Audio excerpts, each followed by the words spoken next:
The One Piece world has no shortage of monsters, impossibly strong cannibals, unkillable dragon demons, as well as unstoppable crescent moustaches. But then, beyond all of that, there's an even greater monster, a devil capable of striking fear into each and every one of them, and its name is Rocks.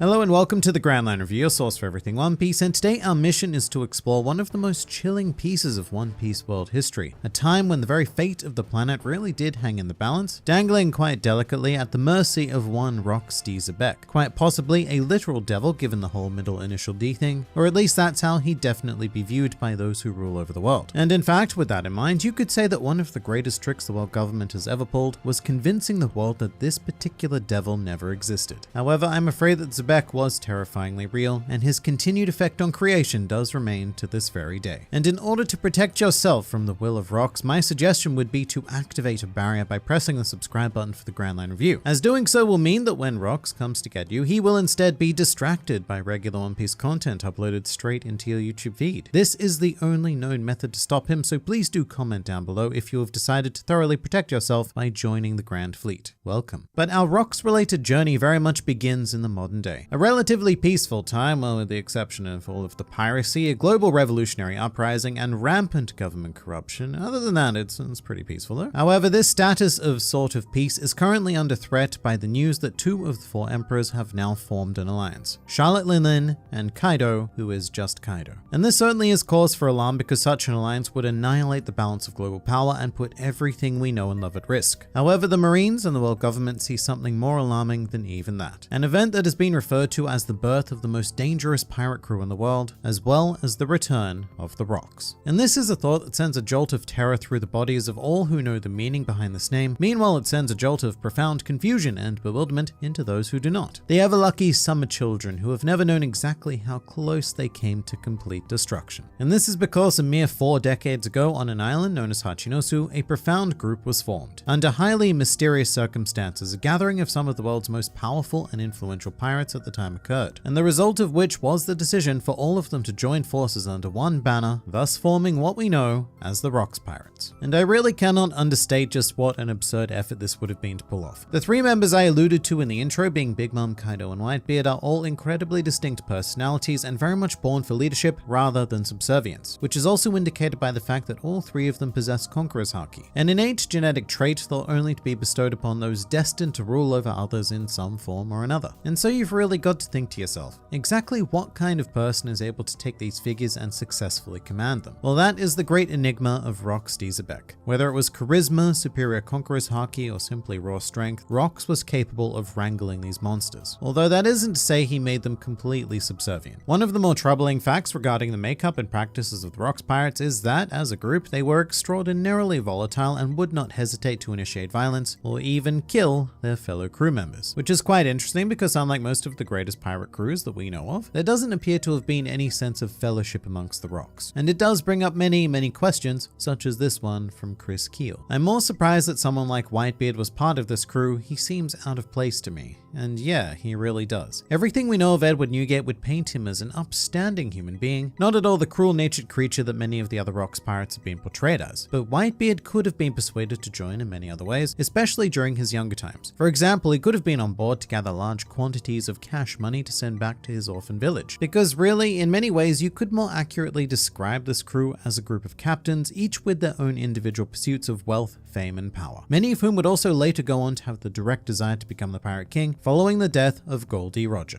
However, at this point in time, Rocks was able to unite them, and in the words of former Fleet Admiral Sengoku, the purpose of this crew was to make one big score. Now, as for exactly what this score was, it's very difficult to tell, because Zebek was invoking the use of the sponsor of this video, NordVPN. Now, a VPN is essentially a service that protects your online privacy by securing and encrypting your internet traffic whilst changing your original IP address. And I know, that's a lot of crazy non-One Piece sounding words there. But to put it a bit more, bluntly, a VPN basically protects your data from those trying to spy on and or acquire it. And in this case, that would be the world government sending sneaky cypherpole agents to spy on all of your illicit online activities. I don't know if they're illicit or not, but they probably are, knowing you. Yeah, I'm talking about you. With that said, right now NordVPN is having a special deal with a discounted 2-year plan plus an additional 1 month for free. This also has a 30-day money-back guarantee, so if you decide that you're not a fan of, privacy, then you can resume your exhibitionist lifestyle at no extra cost. Or any cost, no cost. That's what money back means. But all one needs to do is go to this rather funky link here, nordvpn.com/grandline, and use the coupon code, which is rather conveniently also Grand Line. So look, Zebek definitely had the right idea here. Unfortunately, as a result, we have very limited information regarding the goal of the crew as a whole. However, Zebek himself was a bit more liberal with his personal ambition, which was to allegedly become the king of the world, which in many ways is quite a stereotypical goal in media, to take over the world and such. However, in One Piece, this is actually quite a rarity. Major antagonists in One Piece do think big, but many of them are driven by the idea of becoming the pirate king in the case of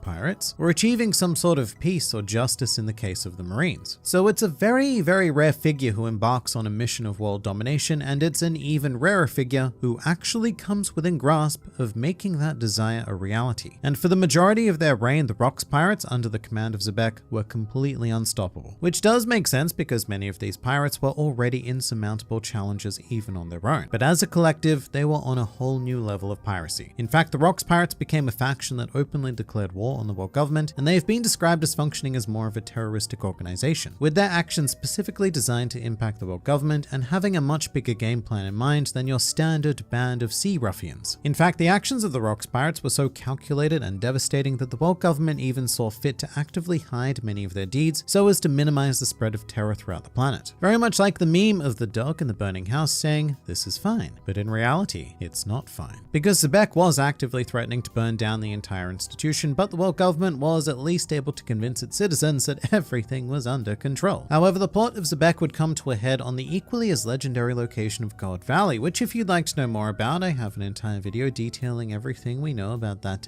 fascinating island. But for the purposes of the Rocks, this is where the legend would come to an abrupt halt. Here, Zebek and his crew were confronted by an unexpected alliance between marine legend Monkey D. Garp and the future pirate king Goldie Roger. And what's more unexpected is that both of them teamed up in order to at least partially protect the world nobles on God Valley at the time, which is quite intriguing because from the perspective of the world nobles, this was essentially a battle between three devils, a fierce clash of fate between those who had been chosen by the will of D, and one that ultimately saw the defeat of Rocks D. Zebek. However, this is the part of the story where things become even more unclear than they already sort of were. In addition to the entire island of God Valley, Zebek himself appears to have vanished from history after this event, and although Sengoku has stated that Zebek is no longer alive, the circumstances of this alleged death were never expanded upon. It's unknown if he may have been killed in battle by Roger and Garp, or perhaps even by the remainder of his own crew. Given their methods of operation, it certainly would not be unusual for the other members of the Rocks pirates to deliver a swift death to their defeated captain, or perhaps Rocks was killed by an unknown third factor. Either way, following this incident, the Rocks pirates officially dissolved, with each member going their separate ways and with many of them going on to become some of the most famous pirates to have ever lived. Meanwhile, in terms of the Marines, officially Garp was fully credited with the victory in this incident, and he then became known as the hero of the Marines. This was primarily in order to hide the filthy taboo of joining forces with a pirate, even if it was in order to overcome one of the greatest threats this world has ever faced. And really, to the best of our knowledge, this is the hardest battle that Garp has ever fought. Although I would like to clear up one thing that the anime has brought up, because when this flashback was adapted, there was a lot of filler added to it, much of which was introducing these fine gents as miscellaneous filler pirates. And according to the anime portrayal, they are all members of the Rocks. Canonically, however, this is not the case. These are not the Rocks pirates. These are the Rocks pirates. And I only go to the trouble to point that out because I think that adding the filler pirate significantly downplays the threat that the Rocks pirates presented to the world at large. Every known member of this crew went on to become a superpower or a super name in their own right, and other Rocks alumni include Golden Lion Shiki, a man who nearly defeated Roger in warfare, as well as led a one-man assault on Marineford. Then there's also the legendary Captain John, who we best know as one of the corpses that Gecko Moria was able to acquire, and other named figures who we have yet to see a visual of, such as Silver Axe and Wang Zi. But this takes us to the legacy of Zebek. His life in this world may very well be over, but his influence and will well and truly live on to this day. I would actually go so far as to call Zebek quite possibly the most influential pirate in the history of the series, even more so than Roger, because the remnants of his crew went on to inform the entire piracy power structure that we see in the modern day. Big Mom, Kaido, and Whitebeard all went on to become recognized emperors of the sea, and now that two of them have formed an alliance, that act in and of itself is being hailed as the return of the rocks. However, there is a much more sinister legacy lurking in the shadows behind all of that. A perhaps much more potent inheritance of will presented in the figure of Marshall D. Teach, who himself is now also recognized as an Emperor of the Sea. But if there was any single figure in One Piece who best embodies the legacy of rocks, then it would most certainly be Blackbeard. Firstly, because Blackbeard is not only another elusive wielder of the middle initial D, but in addition to that, he is also an aberration of the will of D, a figure who does not fit the patterns presented by our other known members, with the exception of Zebek, of course, who is also an aberration. In addition to this, Blackbeard has also inherited Hachinosu, the birthplace of the Rocks Pirates, and has chosen to use it as the base of his empire. But the factor that most clearly and powerfully solidifies Blackbeard's connection to Zebek is simply the name of his flagship, which is the Saber of Zebek. And whilst this ship has never been seen thus far anyway, its name was revealed in the One Piece Figure Card Databook prior to the revelation of Rocks D. Zebek in the series actually. And in the same way that the will of Roger is present within Luffy, it is now very clear that the will of Zebek is well and truly present within Blackbeard, meaning that the demon of Zebek still has yet to be completely vanquished. And whilst the world is currently focused on the threat of the remnants of the Rocks Pirates, this is merely a distraction for an even greater darkness to emerge and take the planet by storm. But if you'd like to know more about the Rocks Pirates, then I'd highly recommend checking out my video on the God Valley incident. But please do leave your thoughts in the comments below or even join the discussion on our Discord server. But for now, this has been the Grand Line Review,